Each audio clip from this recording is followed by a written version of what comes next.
Good morning students. आपके पिछली class 10th की जो पिछली क्लास के अंदर बायो के चैप्टर कंप्लीट हो गए थे 1 से लेकर 4 तक, है ना। 1 से लेकर 4 तक जो बायो के चैप्टर थे वो कंप्लीट हो गए, जिसके अंदर आपने लास्ट क्लास में पढ़ लिया था आपके मानव तंत्र, जो चैप्टर नंबर 2 चल रहा था, मानव तंत्र, ह्यूमन सिस्टम, इनके बारे में पूरी डिटेल से बात कर ली, पूरे तंत्र पढ़ लिए, ठीक है। तो बायो की यूनिट आपकी कंप्लीट हो गई।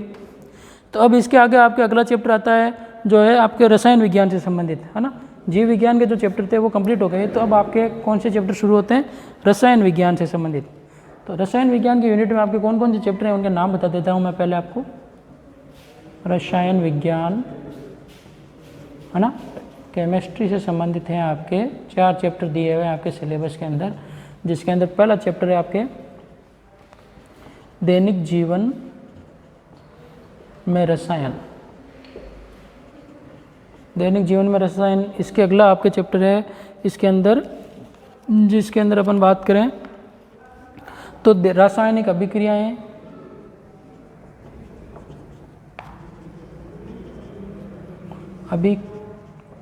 रासायनिक अभिक्रियाएं एवं उत्प्रेरक।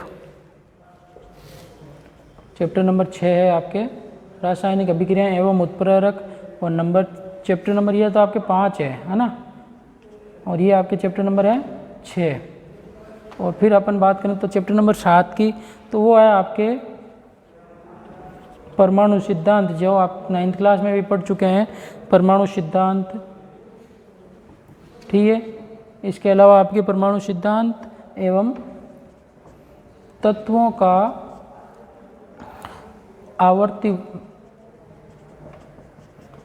आवर्ती वर्गीकरण एवं गुणधर्म। इनके अंदर क्या है, पहले नाम बता दे रहा हूँ, फिर अपन देखेंगे कि इसके अंदर क्या क्या पढ़ेंगे अपन। और फिर आपके लास्ट चैप्टर है रसायन विज्ञान का, जो है कार्बन एवं उसके यौगिक। कार्बन एवं उसके यौगिक, ये आपके 4 चैप्टर हैं जो रसायन विज्ञान से संबंधित है। इसके आगे के जो चैप्टर हैं वो आपके भौतिक विज्ञान से संबंधित है। फिर आपके जो है जो जनरल साइंस के चैप्टर हैं उनके बारे में आप बाद में बातें करेंगे। तो ये अभी आप अपन यूनिट ये शुरू कर रहे हैं रसायन विज्ञान की जो 5, 6, 7, 8 चैप्टर हैं, इनके अंदर अपन क्या क्या पढ़ेंगे। तो रसायन विज्ञान के ये चैप्टर हैं, इनके अंदर अपन बात करेंगे दैनिक जीवन में रसायन। इस चैप्टर में अपन पढ़ेंगे आपके अम्ल, नाम सुना है अम्ल, है ना। इसके अलावा क्षार, अम्ल और क्षार सबसे इंपॉर्टेंट बात है इनके बारे में।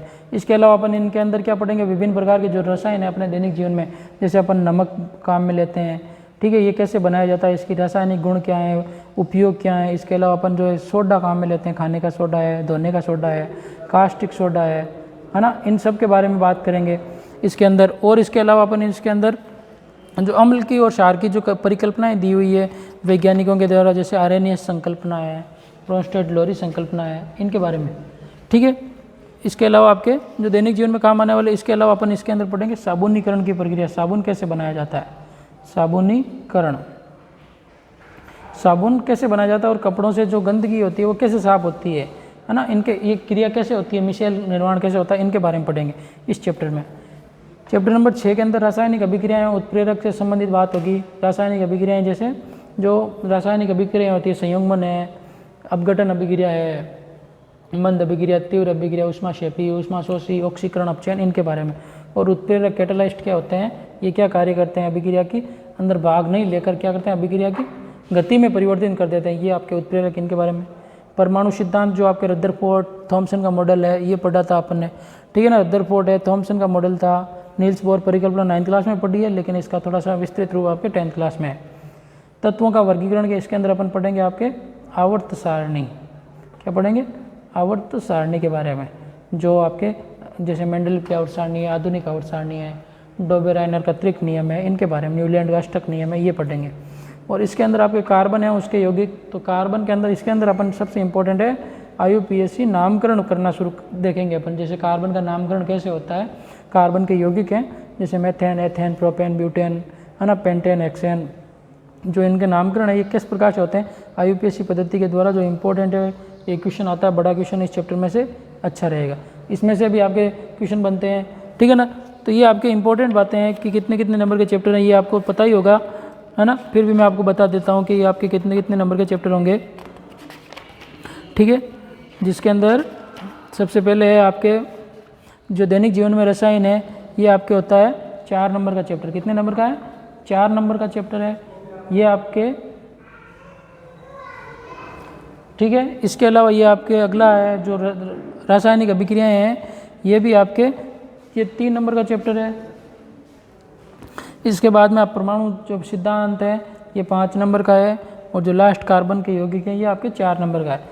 तो कुल मिला के ये आपके कितने नंबर की यूनिट हो गई? आपके ये 16 नंबर की यूनिट है, ठीक है, 16 नंबर की यूनिट रहेगी।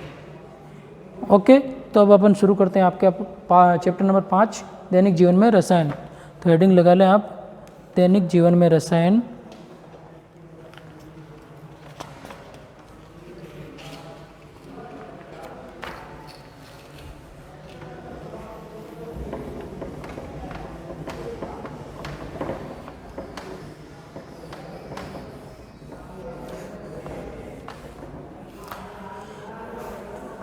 केमिस्ट्री इन एवरीडे लाइफ, अध्याय नंबर 5 दैनिक जीवन में रसायन। क्या है? Chemistry in everyday life. जो आपके केमिस्ट्री है वो आपके एवरीडे जो अपन डेली काम में लेते हैं उनके अंदर क्या काम में आती है।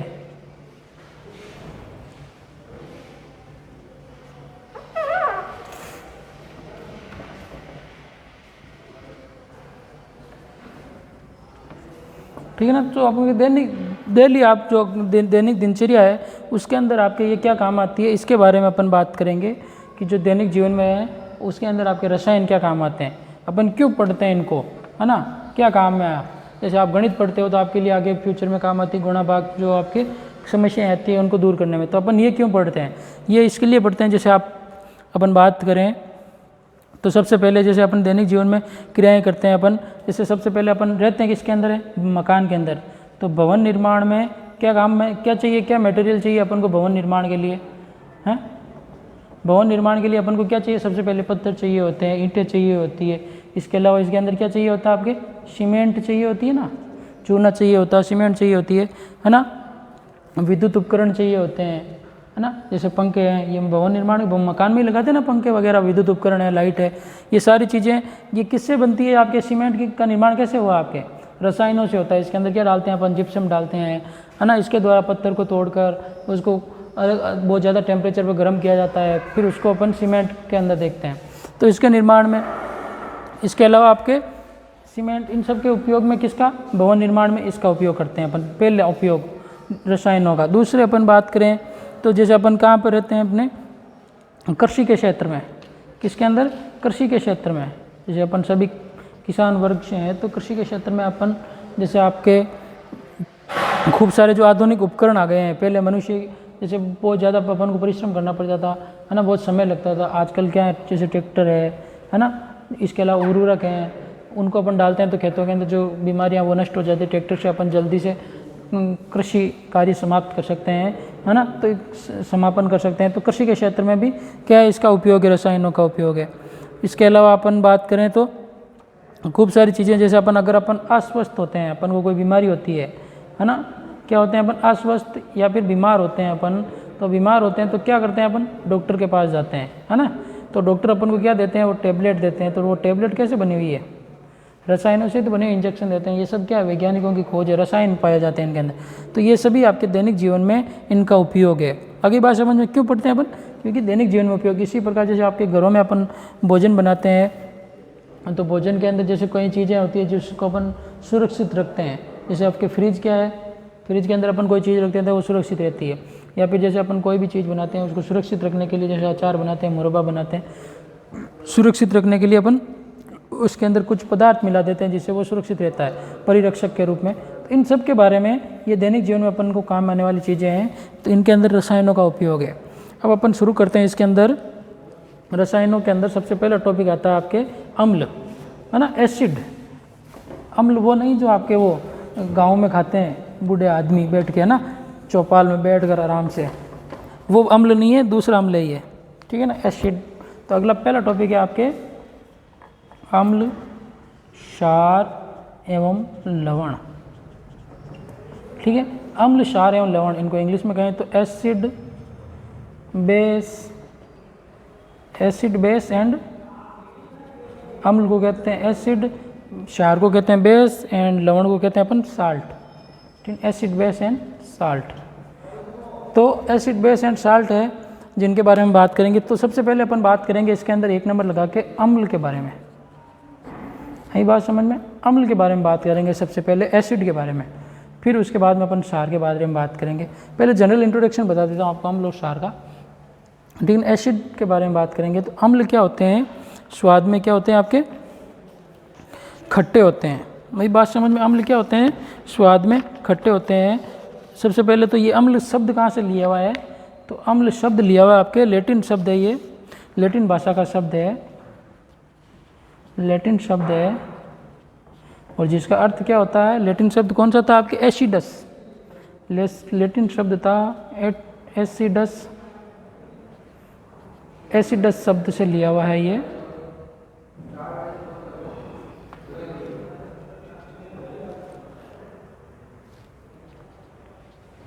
लैटिन शब्द था एसिडस, जिसका अर्थ होता है, क्या होता है, एसिडस शब्द का होता है खट्टा। आगे बात समझ में। तो अम्ल शब्द क्या है, लैटिन भाषा का शब्द है, जिसका जो क्या एसिडस शब्द से बना हुआ है, और जिसका अर्थ क्या होता है आपके खट्टा। तो आगे बात समझ में। क्वेश्चन 1 नंबर का बन जाता है कि अम्ल किस भाषा का शब्द है, तो लैटिन भाषा के एसिडस शब्द से बना हुआ, और जिसका अर्थ क्या होता है आपके खट्टा। आगे बात समझ में। अगर अपन अम्ल के भौतिक गुणों की बात करूं मैं आपके सबसे पहले, ठीक है, ठीक है। अगर अम्ल के भौतिक गुणों की मैं बात करूं, ये तो शब्द की परिभाषा हो गई कि लैटिन शब्द है एसिडस, जिससे लिया हुआ है। अगर इसके भौतिक गुण की बात करें, भौतिक का मतलब क्या, अम्ल को देखने पर क्या कैसा पता चलता है उसको अपन, उसका स्वाद क्या है। भौतिक का मतलब जैसे ये अम्ल रख दिया आपके सामने, इसको देखकर अपन क्या पता लगा सकते हैं, इसकी अवस्था क्या है, इसका कलर क्या है, इसका अगर अपन स्वाद लेके देखें तो कैसा, मीठा है, खट्टा है, कड़वा है, कैसा है ना। तो ये भौतिक अवस्था। रासायनिक मतलब इसको रासायनिक अभिक्रियाओं के द्वारा, केमिकल रिएक्शन के द्वारा पता करते हैं, तो वो रासायनिक गुण होते हैं। तो इसकी बात करें अपन भौतिक गुणों की, तो भौतिक गुण हो जाएंगे इसके, सबसे पहले क्या हो जाएंगे, भौतिक गुण है ये क्या होते हैं, अम्ल स्वाद में क्या होते हैं, अम्ल स्वाद में खट्टे होते हैं। क्या होते हैं, अम्ल स्वाद में खट्टे होते हैं। तो ये ध्यान रखना कि अम्ल क्या होते हैं, स्वाद में खट्टे होते हैं, ठीक है। पहला गुण तो ये हो गया, अम्ल स्वाद में खट्टे होते हैं।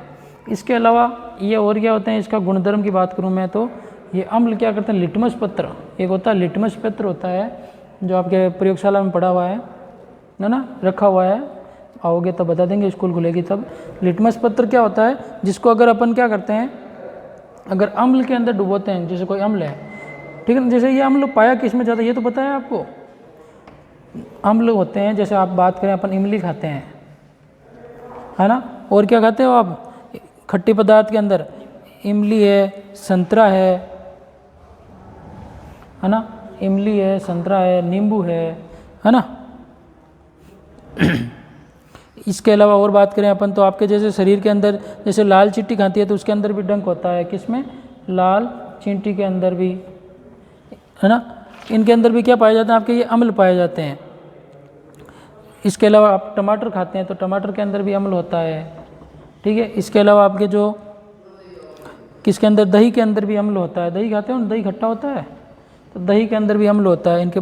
इसके अलावा आपके बात करें तो अपन नींबू के अंदर भी होता है।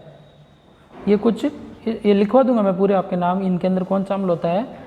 अभी तो ये जो बता दूं कि आप सोचोगे कि अम्ल अम्ल बात तो करें, होता क्या है। तो अम्ल क्या होता है, जैसे इमली के अंदर कौन सा अम्ल होता है, बात करें तो अपन इमली के अंदर होता है आपका टार्टरिक अम्ल। क्या होता है, टार्टरिक अम्ल। और बात करूं मैं आपके संतरे के अंदर, तो संतरे के अंदर होता है आपके एस कार्बिक अम्ल। क्या होता है, एस कार्बिक अम्ल। और बात करें अपन लाल चींटी के अंदर, तो इसके अंदर होता है फॉर्मिक अम्ल। चींटी तो जानते हो, फॉर्मिक अम्ल। और बात करें अपन तो टमाटर के अंदर, तो टमाटर के अंदर होता है आपके ऑक्जेलिक अम्ल। टमाटर के अंदर होता है आपके ऑक्जेलिक अम्ल। और बात करें अपन दही के अंदर तो क्या होता है आपके लैक्टिक अम्ल। यही बात समझ में। नींबू के अंदर बात करें तो आप क्या होता है साइट्रिक अम्ल। इस प्रकार से ये अम्ल पाए जाते हैं, ठीक है ना। तो ये होते हैं अम्ल। अगर अपन इनके विलयन के अंदर जैसे नींबू का विलयन निकाल कर अपन नींबू को, है ना, तो उसके अंदर अगर अपन क्या डालेंगे लिटमस पत्र डालते हैं। एक लिटमस पत्र आता है, 2 कलर के आता है, एक तो लाल आता है, एक और नीला होता है। अगर अपन अम्ल के अंदर, ये तो आगे समझ में लिखवा दूंगा मैं, और लिखवा दूंगा बाद में, टेंशन लेने की ज़रूरत नहीं है, ठीक है ना। इनके अंदर ये अम्ल पाए जाते हैं। तो अगर अपन लिटमस पत्र लेते हैं तो नीला लिटमस पत्र लेते हैं तो अम्ल क्या करते हैं, ये गुण है इनका, आपको पता नहीं चलेगी ये अम्ल है या क्षार है क्या है। तो अपन क्या करेंगे कि आप एक नीला लिटमस पत्र लीजिए। अम्ल क्या करता है, अम्ल नीले लिटमस पेपर को या पत्र को, अम्ल नीले लिटमस पत्र को क्या कर देते हैं, लाल रंग में बदल देते हैं। लाल रंग में बदल देते हैं। आई बात समझ में। तो 2 इसके भौतिक गुण सिंपल से हैं। पहला तो ये क्या आते हैं, स्वाद में खट्टे होते हैं। अगर अपन टेस्ट करेंगे इनको तो खट्टापन आता है। अगर अपन टेस्ट नहीं करना चाहते हैं और पता लगाएं कि ये अम्ल है या क्षार है, तो आपको अगर लिटमस पत्र दिया हुआ है कि नीला लिटमस पत्र देते हैं, उसके अंदर डुबोते ही वो लाल हो जाएगा। और अगर आपको लाल लिटमस पत्र देते हैं तो वो क्षार में डुबोते हैं तो वो नीला हो जाता है। वो क्षार की बात करेंगे तब बताएंगे आपको। तो ये सिंपल सी बात हो गई कि इनके क्या होते हैं अम्ल कौन से होते हैं, कि इन खट्टे पदार्थों में ये अम्ल पाए जाते हैं, है ना। और नीले लिटमस पत्र क्या है और लाल लिटमस पत्र क्या है, इनके बारे में, ठीक है। तो ये तो हो गए आपके कुछ सिंपल सी बातें कि अम्ल के भौतिक गुण, स्वाद में खट्टे, और अम्ल नीले लिटमस पत्र को लाल रंग में बदल देते हैं। इमली के अंदर टार्टरिक, संतरे में एस्कार्बिक, लाल चिट्टी में फॉर्मिक, टमाटर में ऑक्जेलिक, दही में लैक्टिक और नींबू में साइट्रिक अम्ल पाया जाता है। ये तो इसके सामान्य गुणधर्म हो गए। अब बात करें अपन अम्ल के अंदर, तो अम्ल क्या होते हैं आपके,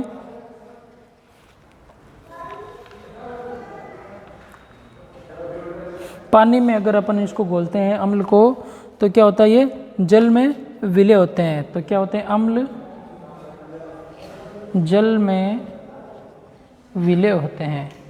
जैसे आप घर पे बनाते हो ना नींबू पानी, शिकंजी बनाते हो, तो आप नींबू के रस को घोलते हो तो वो जल में क्या हो जाता है, घुल जाता है ना। तो क्या होते हैं, अम्ल जल में विलय होते हैं। आगे बात समझ, अम्ल को अगर अपन जल में घोलेंगे तो वो क्या हो जाएगा, विलय हो जाएगा। इसके अलावा और बात करें अपन तो अम्ल के अंदर, तो ये क्या होते हैं, विद्युत के सुचालक होते हैं। क्या होते हैं, विद्युत धारा के, अगर अम्ल के विलयन के अंदर अपन विद्युत प्रवाह करते हैं तो वो सुचालक, सुचालक का मतलब तो जानते हो क्या होता है, सुचालक, विद्युत के सुचालक होते हैं। मतलब एक तो होता है सुचालक और एक होता है आपके कुचालक। सुचालक और एक होता है कुचालक। ये तो सुचालक का मतलब क्या हो गया, जिसके अंदर जो विद्युत का प्रवाह करते हैं वो तो होते हैं सुचालक, और जो विद्युत का प्रवाह नहीं करते हैं वो क्या कहलाते हैं आपके कुचालक। जिसमें विद्युत का प्रवाह नहीं होता है वो कहलाते हैं आपके कुचालक।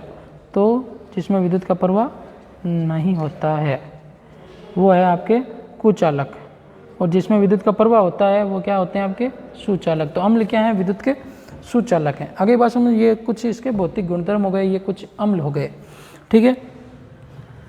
इसके अलावा 2 प्रकार के एक विलयन आते हैं, एक तनु विलयन और एक सांद्र विलयन, है ना। तो पहले तनु विलयन और सांद्र विलयन के बारे में जान लेते हैं। मिटा दूँ ये,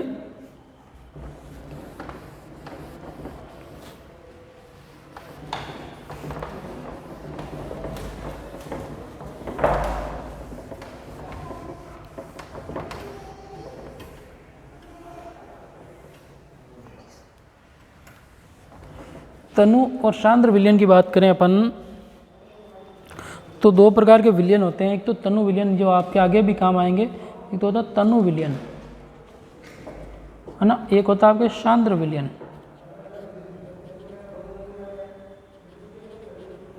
है ना। ये आपके आगे भी काम आने वाले शब्द हैं, बेसिक चीज़ है इसके लिए बता रहा हूँ। बाकी आपके तनु विलयन को अपन कहते हैं डाइल्यूट विलयन, इंग्लिश में कहते हैं डाइल्यूट सॉल्यूशन, ठीक है, डाइल्यूट सॉल्यूशन, और इसको अपन कहते हैं कॉन्सेंट्रेटेड सॉल्यूशन, ठीक है ना। अब तनु विलयन और सांद्र विलयन क्या होते हैं कि तनु विलयन तो वे होते हैं जिनके अंदर क्या होती है आपके अम्ल, या फिर जैसे अपन जैसे कोई जल का विलयन है, ये आपके कोई विलयन है, 2 बीकर लिए मैंने, मान लो 2 बीकर लिए अपन ने।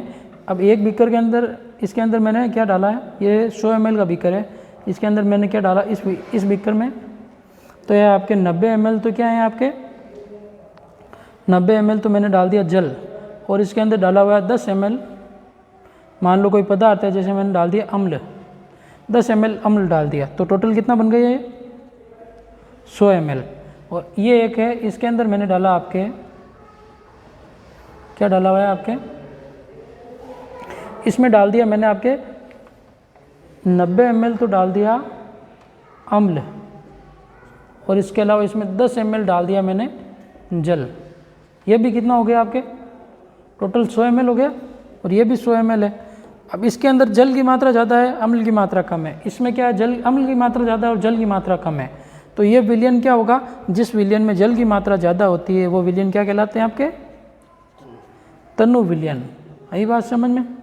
और जिसके अंदर कोई पदार्थ की मात्रा या जल की मात्रा कम होती है, उस पदार्थ की मात्रा ज़्यादा होती है, तो वो विलयन क्या कहलाता है आपके सांद्र विलयन। आगे बात समझ में। तनु और सांद्र की परिभाषा सिंपल, अब आप लिख सकते हो परिभाषा कि वह विलयन जिसमें जल की मात्रा ज़्यादा होती है वो विलयन तनु विलयन, वह विलयन जिसमें जल की मात्रा कम होती है वो विलयन क्या कहलाता है आपके सांद्र विलयन। तो दोनों में अंतर समझ में आ गया। तो वह विलयन जिसमें जल की मात्रा अधिक हो वो तो आपके क्या कहलाते हैं तनु विलयन, और वह विलयन जिसमें जल की मात्रा कम हो वो क्या कहलाते हैं आपके सांद्र विलयन। तो आगे बात समझ में तनु और सांद्र विलयन के बारे में कि तनु विलयन कौन से होते हैं और सांद्र विलयन कौन से होते हैं। ये तो हो गया आपके तनु और सांद्र विलयन के बारे में, ठीक है ना। इसके अंदर ये 10 ml है, इसके अंदर ये ज़्यादा 90 ml है। इस प्रकार से अपन समझ सकते हैं तनु और सांद्र विलयन को। तो ये तो तनु और सांद्र विलयन की बात हो गई। अब अपन बात करें अम्ल के बारे में, पढ़ रहे हैं अपन अम्ल की जो परिकल्पनाएं हैं, कौन कौन सी परिकल्पनाएं हैं उनके बारे में बात करनी है अपन को कि अम्ल को अपन समझने के लिए और कौन कौन सी परिकल्पनाएं काम में ले सकते हैं। क्षार को समझने के लिए अपन कौन कौन सी परिकल्पनाएं काम में ले सकते हैं, ठीक है ना। इनके भौतिक गुण क्या हो सकते हैं, रासायनिक गुण क्या हो सकते हैं, ठीक है ना। इसके बाद में बात करूं मैं आपके अम्ल के भौतिक गुणों के बारे में।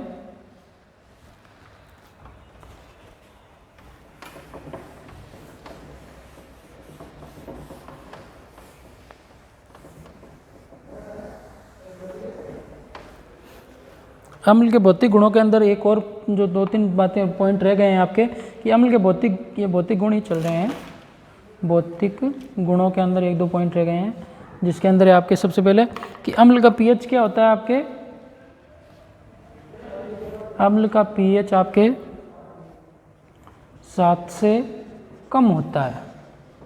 पीएच मान तो पता है आपको, ये इस प्रकार से एक पीएच स्केल होती है। वही बात समझ में, पीएच स्केल होती है इस प्रकार की, जिसके अंदर क्या लिखा हुआ होता है आपके पीएच स्केल के अंदर,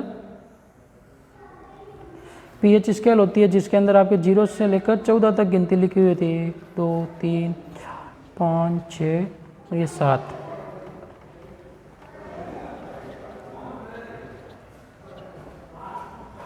ठीक है। और ये आपके, ठीक है ना, ये आपके होता है इस तरफ तो सांद्रता बढ़ती है तो वो तो होते हैं आपके अम्ल, और उस तरफ सांद्रता बढ़ती है तो वो होते हैं आपके क्षार। आई बात समझ में।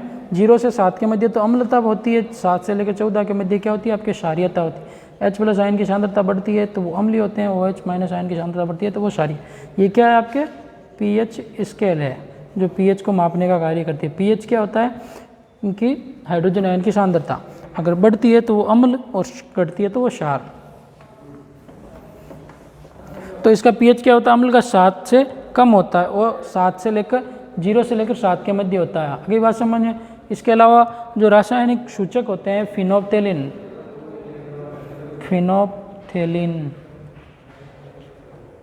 फिनोप्थेलिन एक अम्लीय सूचक होता है। फिनोप्थेलिन को अम्लीय माध्यम में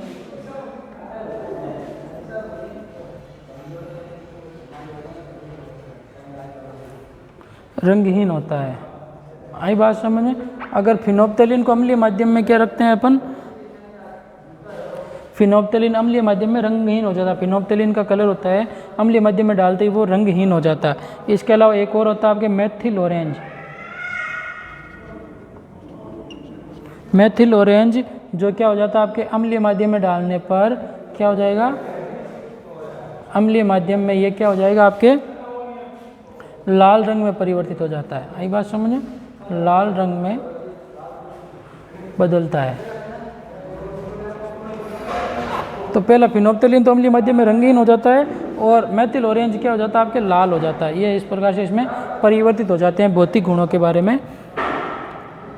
आगे बात समझ में? तो पहले अपन ने अम्ल के गुण के बारे में पढ़ लिया कि सबसे पहले ये पानी में घुलनशील होता है, विद्युत का सुचालक होता है। इसके अलावा ये आपके क्या होते हैं, इसका pH का मान 0 से 7 होता है। स्वाद में ये क्या होता है आपके खट्टा होता है। नीले लिटमस पत्र को क्या कर देता है, ये नीले लिटमस पत्र को क्या करता है, लाल कर देता है। जैसे ये अम्ल है, इसकी एक ट्रिक है नीले लिटमस पत्र को याद रखने की, अम्ल, और ये क्या करता था, नीले को लाल करता है। तो इसको याद रखने के लिए पहले शब्द ले लेते हैं। अ का अम्ल का ए ले लिया, नीले का नी ले लिया और लाल का ला ले लिया, तो अनिला। और क्षार क्या करते हैं, लाल को क्या कर देते हैं आपके नीला कर देते हैं। तो ये क्या करते हैं, क्षार लाल को नीला कर देंगे। तो इनका भी याद रखने की एक ट्रिक है कि ये शाह इसका ला ले लेते हैं और इसका नी ले लेते हैं, तो शालानी। ये एक ट्रिक है इनके याद रखने की। क्या ट्रिक समझ सकते हैं अपन की लिटमस पत्र से ये क्या कंपटीशन में भी क्वेश्चन बनता है।